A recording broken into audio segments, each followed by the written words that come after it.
आप लोग थोड़ी सी अपनी वीकेंड में क्या कर रहे होगे, छुट्टी और एंजॉय कर रहे हो, यही कर रहे हो ना, या और भी कुछ कर रहे हो, या जो कुछ कर रहे हो जिसकी एक्टिविटीज है, इसने ठान लिया है कि अब मुझे 10th के बाद रुकना नहीं है। अपने 10th की परसेंटेज को, जो भी 10th में आपने स्कोर किया है, जिस भी फील्ड में कहीं भी आपने स्कोर किया है, कैसा भी स्कोर किया है, वो मैटर नहीं करता है। मान लो किसी का 90% है, किसी का 80% है, कितना भी 20 हो, 60 हो या 50 हो, बट ये 10th का बोर्ड आपने जो कि फर्स्ट आपकी लाइफ का फर्स्ट बोर्ड है जो आपने क्लियर किया है। गेटिंग? आपको मेरी बात समझ में आ रही है ना? अब 10th के बाद करना क्या है, सब लोग आपसे ये पूछेंगे अब कौन सा स्ट्रीम लेना है।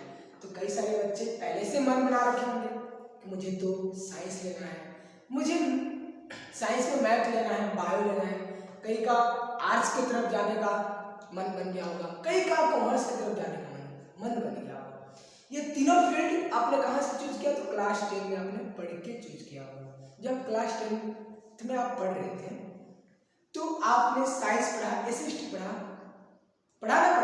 साइंस पढ़ा, एसएसटी पढ़ा, कई सारे आपने सब्जेक्ट्स पढ़े, इंग्लिश पढ़े, हिंदी पढ़े। अब वही सारे सब्जेक्ट से आपकी ये स्ट्रीम्स जो है बता रहा हूँ, साइंस की बात करूँ मैं, कॉमर्स की बात करूँ, आर्ट्स की बात करूँ, ये तीनों स्ट्रीम निकल के आते हैं। एसएसटी से आपके कॉमर्स और किसकी, आर्ट्स की आती है स्ट्रीम्स, साइंस से आपकी साइंस की स्ट्रीम्स आती है, जो आप या तो मैथ है, या तो मैथ चूज करते हो या तो बायो चूज करते हो। इतना तो पता होगा, इतना तो आप लोग जानते होंगे।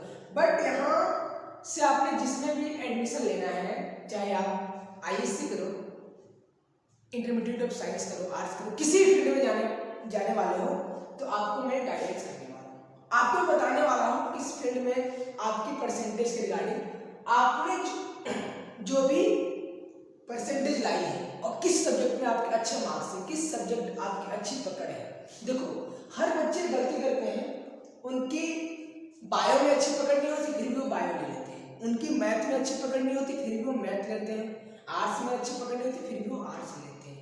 बट मैं आपको ये नहीं कहता हूँ जो आपको दोस्त कहे, जो आपको फैमिली कहे वो कर, नहीं, आपको करना क्या है, आपका किस सब्जेक्ट में अच्छा पकड़ है, आपको किस फील्ड में जाना है, आपको वही सब्जेक्ट अभी चूज करना है। मेरी बात समझ आ गई ना? क्या करना है आपको, वही सब्जेक्ट आपको अभी चूज करना है। अभी 11th के एडमिशन चल रहे होंगे, स्टार्ट हो गए होंगे ना, तो आप 11th में जब एडमिशन कराओ तो उसी सब्जेक्ट को चूज करो जो आपको आगे करना है, जो आपको आगे करना है, और प्लस में आपको उस सब्जेक्ट में मजा आता है। और इससे पता कैसे चलेगा कि आपके 10th के जितने भी सब्जेक्ट का मार्क्स है किसमें सबसे अच्छे मार्क्स आ गए। तो कोई कहेगा मेरे हिंदी में आए, कोई बात नहीं है, हिंदी ले लो, हिंदी में आर्ट्स ले लो, जो आर्ट्स में आपने सब्जेक्ट पढ़ा है वो पकड़ लो। गेटिंग है? क्योंकि देखो मैं लास्ट यही कह रहा हूँ कि हर ये जितने सारे मैंने एग्जाम्स लिखे सारे के बारे में आपको बताने वाला हूँ, हर फील्ड में आपका एक अच्छा स्कोप है। ये नहीं कि आप साइंस में हो तो आप साइंटिस्ट बन जाओगे, आप डॉक्टर बन जाओगे और बाकी में कुछ सारे में बनने वाले हो कुछ ना कुछ। अरे भाई जब साइंस में आप डॉक्टर बनोगे, इंजीनियर बनोगे, साइंटिस्ट बनोगे, तो आप कॉमर्स में क्या बनोगे, बिजनेसमैन बनोगे, वैसे आप आर्ट्स में राइटर बनोगे, कई सारी चीजें आप बन सकते हो, लेक्चरर बनोगे, ये सारे नहीं होते हैं। ऐसा नहीं कि आप एक में ही, बट आपको पता नहीं है, जिसके कारण आप क्या करते हो, जो सो मतलब आप अपने सीनियर से सुनते हो, अपने भैया दीदी से कि साथ में ये पढ़ती तो अच्छा रहता है, ये लिखती तो पहले क्यों नहीं सोचा। वैसे आपको बता रहा हूँ, पहले आपको सोचना है। मेरी बात समझ में आ रही है ना? पहले आपको सोचना है, आपको पहुंच लेना है कि मुझे किस में जाना है। हाँ अभी से आपने अपने टारगेट फिक्स कर लिया है, या कई बच्चे 9 से टारगेट फिक्स कर लेते हैं कि मुझे करना क्या है, मुझे किस फील्ड में जाना है। बट अगर 9 से 8 से आपका टारगेट नहीं फिक्स है तो अभी आप 10th क्लियर कर चुके हो, अभी आपका टारगेट बिल्कुल फिक्स होना चाहिए, अभी आपकी गोल बिल्कुल फिक्स होनी चाहिए। क्योंकि अगर अभी आपकी गोल अगर बिल्कुल फिक्स नहीं है मेरे प्यारे बच्चों, तो आगे आने वाली लाइफ में आप बहुत ही प्रॉब्लम को फेस करने वाले हैं। इसलिए अगर बड़ी प्रॉब्लम से बचना चाहते हो, अगर टाइम रहते एज रहते अपने टारगेट को पाना चाहते हो, जो आप करना चाहते हो, इसलिए आपको एक अच्छा स्ट्रीम, एक अपने चाहत के मुताबिक आपको जो करना, आपके जिस सब्जेक्ट में मार्क्स अच्छे हैं उसके मुताबिक आपको उस स्ट्रीम को चूज करना। गेटिंग है? साइंस लो, आर्ट्स लो, कॉमर्स लो, कुछ लोग टेजेंट बेटर है, बट आपको उस फील्ड में आपको बचाना है, आपको खेलना है, झेलना नहीं है चीजों को। मेरी बात समझ में आ गई ना? इसी के साथ मैं आगे की ओर चलता हूँ। देखो मैं बात को प्रवचन मत लेना, मैं आपको गाइडेंस बता रहा हूँ। इस बात को आपको सीखना होगा, पता करना होगा, अपने इंटरेस्ट को खुद जानना होगा। ये आपसे बेहतर कौन जान सकता है कि आप क्या कर सकते हो, आप किस फील्ड में सबसे अच्छा कर सकते हो? कोई जान सकता है? बिल्कुल नहीं जान सकता। वो आप ही हो जो आप जान सकते हो, खुद हो, खुद को पहचान लो। अगर नहीं पहचान रहे हो तो ठीक है। चलो तो मैं आपको हर स्ट्रीम के एग्जाम्स के बारे में बताऊंगा। एग्जाम्स के बारे में बताने से पहले आपको मैं अपनी सीरीज का बताऊंगा। सबसे पहले जिस प्लेटफॉर्म पे आप सारे लेक्चर देख रहे हो वो तब जान रहे हो ग्रेट डायरेक्शन अकेडमी, जो आपको सभी स्ट्रीम्स मतलब किसी फील्ड में जाने के लिए सही डायरेक्शन देता है, चाहे वह स्पोर्ट्स हो या किसी फील्ड हो, एक सही डायरेक्शन देने का काम करता है। तो इसी के साथ आपकी जो सीरीज में आप लेके आ रहा हूँ विजय पर, आपको मैंने बोला कि अभी से चलना स्टार्ट करना है, घड़ी के टाइम से। बात समझ आ रहा है? घड़ी के टाइम से आपको चलना स्टार्ट करना है और एक विजय पाने के लिए, अपने गोल को अचीव करने के लिए, अपने गोल को पाने के लिए, अपने विजय को हासिल करने के लिए एक सही पद का होना बहुत जरूरी है और एक सही पद का चुनाव भी होना बहुत जरूरी है। रास्ते तो बहुत सारे हैं, हम बीच में खड़े हैं, इधर भी है, इधर, मतलब डायरेक्शन कई सारे हैं, बट वो सही डायरेक्शन वो आप खुद चूज कर सकते हो। अपनी क्या, अपनी चाहत और अपनी कैपेसिटी देखो कि मैं क्या कर सकता हूँ, अपनी एबिलिटी को पहचानो, अपनी योग्यता को जानो। यानी जिसमें कमजोर आप वो भी ले लिए, जेल रोक कर लो। अगर आपको लगता है कि मैं उसमें कमजोर हूँ, उसमें मुझे मन लगता है, जैसे मान लो आपको साइंस कमजोर होगा, वो साइंस में आपको अच्छा लगता है, अगर आप चाहते हो कि मेहनत करके मैं आगे बढ़ जाऊंगा तो प्लीज आप ले सकते हो और मेहनत करो और अभी से आपको करना शुरू करना होगा। 11th में ही आपका गोल बिल्कुल फिक्स होना चाहिए आने वाले टाइम में, ठीक है ना? तो इसी के साथ मैं बता रहा हूँ कि विजय पथ में आप क्या एक सही पथ मिलेगा अपने विजय को हासिल करने। अब बात बिल्कुल सही है ना?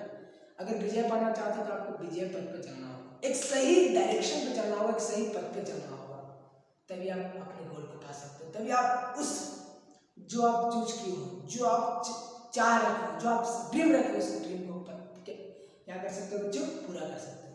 100% बिल्कुल पूरा कर सकते हो। अगर अभी से आपकी चुनाव, आपका सिलेक्शन, आपका चॉइस अगर सही नहीं है, आप चाह रहे हो कुछ और करना, कुछ और चाहते हो, पेरेंट्स के अगर पेरेंट्स नहीं मानते, पेरेंट्स को बोलो कि मैं ये करूँगा, इसमें अच्छा करूँगा।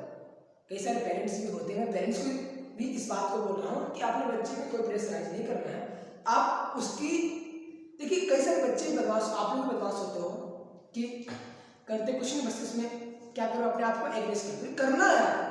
पेरेंट्स की भी चाहत होती है कि मेरे बच्चे कुछ करे, बात समझ में आ रहा है ना? और चाहत को पूरा करने के लिए आपको कई संघर्ष करके आपको वो चीज़ों को देते हैं। इसलिए प्लीज सही बच्चों से मेरी रिक्वेस्ट है, अपने पेरेंट्स के संघर्ष को पहचान कर, अपने संघर्ष में जोड़कर उनके ड्रीम को पूरा करें, खुद के भी ड्रीम को पूरा करें। किसी को ये लगता है कि मैं अपने पेरेंट्स के ड्रीम को पूरा करूँ तो बिल्कुल श्योर करना है यार, 100% करना है, ठीक ना? कि उनसे ही तो हम लोग हैं। बात समझ में आ रहा है? चलो तो इसी के साथ अब मैं बताऊंगा हर स्ट्रीम में किस किस फील्ड में जा सकते हैं। सबसे पहले स्टार्ट करूंगा साइंस से, ठीक है? साइंस से दो पार्ट, जैसे बायो और मैथ, ठीक है? तो अभी आपको फिक्स करना, मैंने पहले आपको बोला था साइंस में दो पार्ट है, बायो और मैथ। बायो ग्रुप वाले बायो चूज करते हैं, जिसका अच्छे बायो में पकड़ होती है, मैथ वाले बच्चे मैथ लेते हैं, ये तो आप खुद जानते हो। अब इसमें कई सारे एग्जाम्स हैं, सिर्फ सिंपल इंटरमीडिएट नहीं करना है आपको, अपने मैंने बोला ना अपने टारगेट को भी फिक्स करना है, सिंपल इंटरमीडिएट नहीं करना है। अब जो एग्जाम से जो कॉमन एग्जाम है, तो सबसे पहले मैं उसको बारे में बताऊंगा। कॉमन एग्जाम्स क्या है हमारे पास? तो कॉमन जो सारे में, चाहे साइंस लो, कॉमर्स लो, आर्ट्स लो, तीनों स्ट्रीम क्या क्या है? सीयूईटी कई सारे कोर्सेज को लॉन्च किया। मैं आपको और भी, जब आपको चाहिए सीयूईटी वाला डिटेल लेक्चर तो आप बिल्कुल कमेंट करें, आप और भी बताऊंगा सीयूईटी कितने सारे कोर्सेज हैं, क्या क्या करवाते हैं। सीयूईटी देखो हर जगह में लिखा है सीयूईटी, क्या इसके बाद क्या करोगे? 11th के बाद अंडर ग्रेजुएट करोगे, ये सारे, ठीक है? देखिए सारे में सीयूईटी और एक और है ओलंपियाड। क्या है? ओलंपियाड है, ठीक है? एक और है ओलंपियाड, ध्यान दीजिए। ये दो है जो आपके एग्जाम्स कॉमन है, और एक और मैं बोलूँ, आईटेक आईटेक, ठीक है, आईटेक है, एक है क्या आईटेक। समझ में आया? ये जो 2-3 एग्जाम है जो सारे में बिल्कुल कॉमन है, जो सारे स्ट्रीम के बच्चे का इसको दे सकते हैं। रेडी है?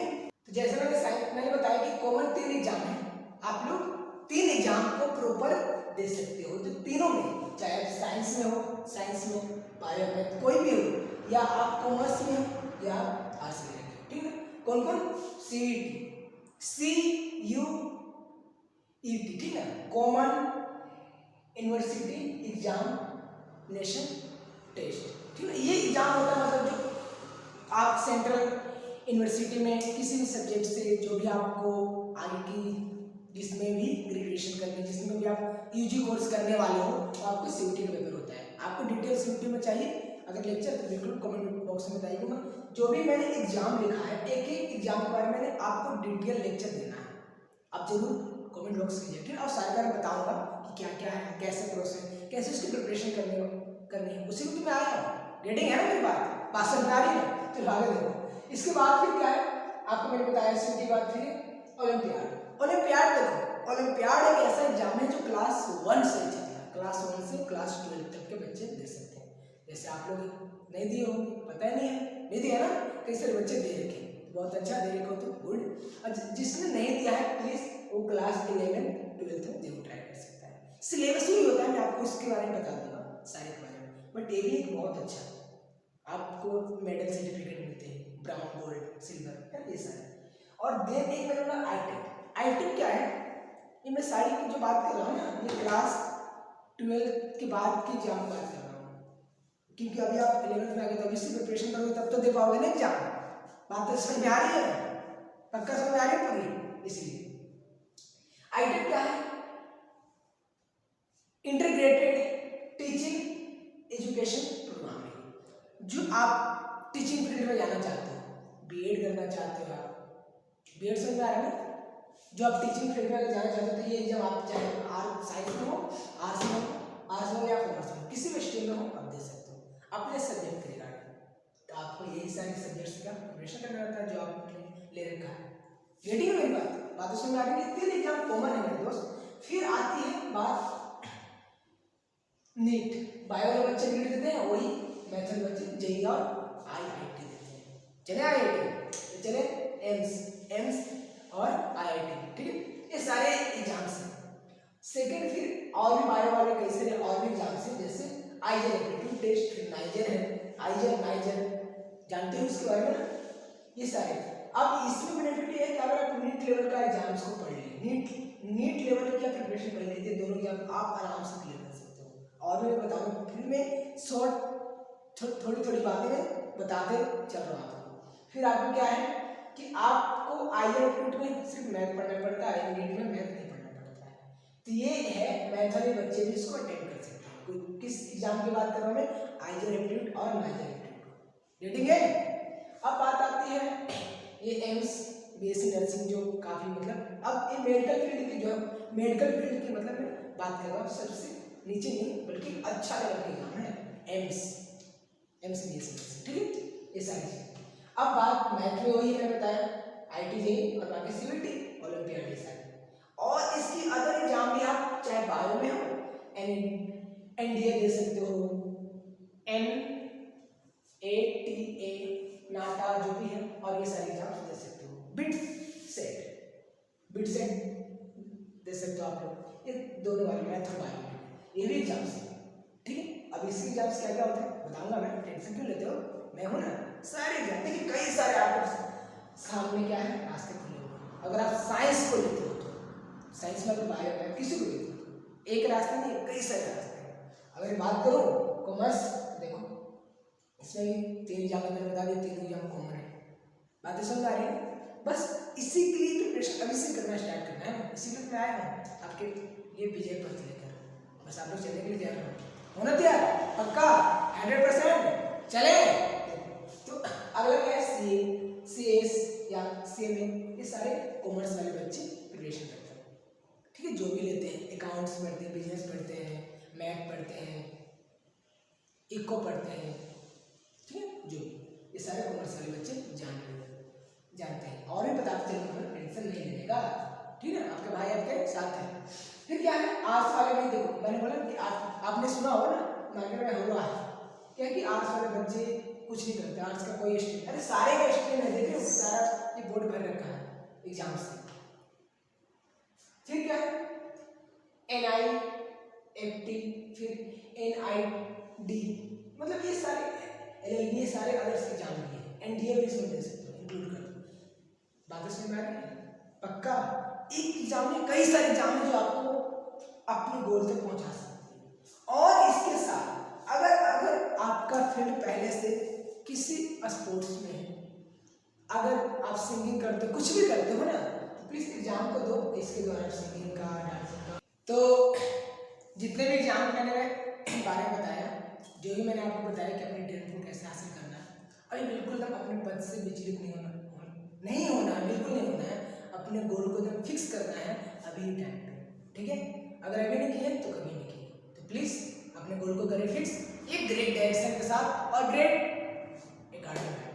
एक्शन गार्डन, तो आप कौन कराएगा? Great action garden. तो इसी के साथ मैं चलता हूँ और मिलता हूँ अगले लेक्चर में। बस आप लोग तैयार रहें, और ये मैंने आपको बताया ना हर का लेक्चर आपको जल्दी मिलेगा, ठीक है। हर गेटिंग पॉइंट, आई होप मेरी बात आपको पूरी तरह समझ आ गई होगी। तो आइए मिलते हैं फिर अगली बार एक नए अंदाज के साथ, एक नए दोस्त के साथ, एक नई